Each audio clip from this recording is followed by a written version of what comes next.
Selamat malam, Mas. Malam. Ya. Mohon maaf, ini acara apa, Mas? Acara ini adalah acara Rembuk Pemuda Probolinggo, yang mana ini merupakan acara kami berkolaborasi dengan Karang Taruna khususnya, dan kegiatan ini sudah yang keempat kalinya kita adakan di setiap kecamatan-kecamatan.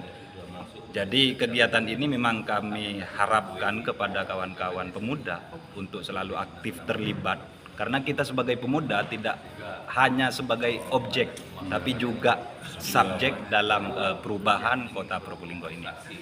Kira-kira ini tadi acaranya itu narasumbernya dari mana? Dari mana saja? Untuk narasumbernya kita mengundang tokoh-tokoh hebat, khususnya dari Probolinggo Kota. Pertama ada dari Kadis Popar Probolinggo, Pak Abbas, dan yang kedua ada dari Wakil Ketua PCNU Kota Probolinggo, ada Kak Faiz.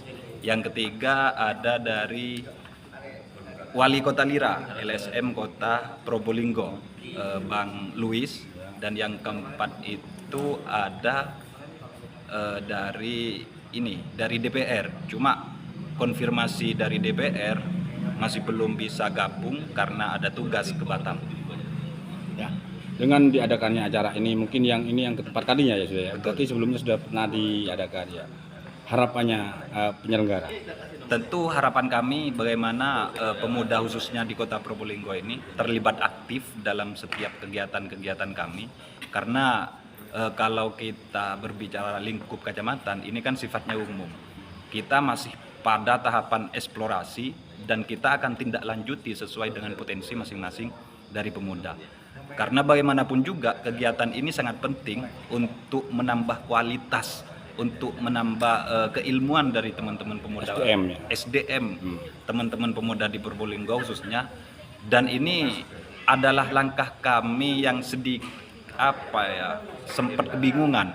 Gak ada ruang-ruang diskusi di Kota Probolinggo, kotanya mati khususnya bagi pemuda, sehingga kita membuat ruang-ruang diskusi kayak begini.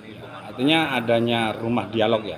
Betul. Rumah dialog ini bentuknya apa, komunitas bagaimana? Rumah dialog ini komunitas yang itu terstruktur ke pusat, dan di sini di Probolinggo itu ya lintas daerah antara kota dan kabupaten.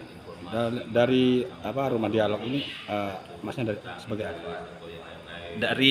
Saya di rumah dialog sebagai fundernya. Oh, ya. Dari fundernya, dan rumah dialog ini sendiri itu sudah lahir mulai dari 2020 kemarin ketika COVID.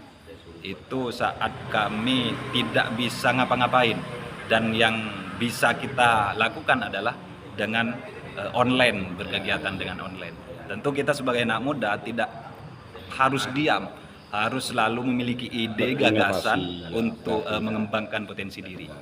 Siap, terima kasih Mas. Dengan Mas siapa? Mas Ajes dari Funder Rumah Dialog. Terima kasih.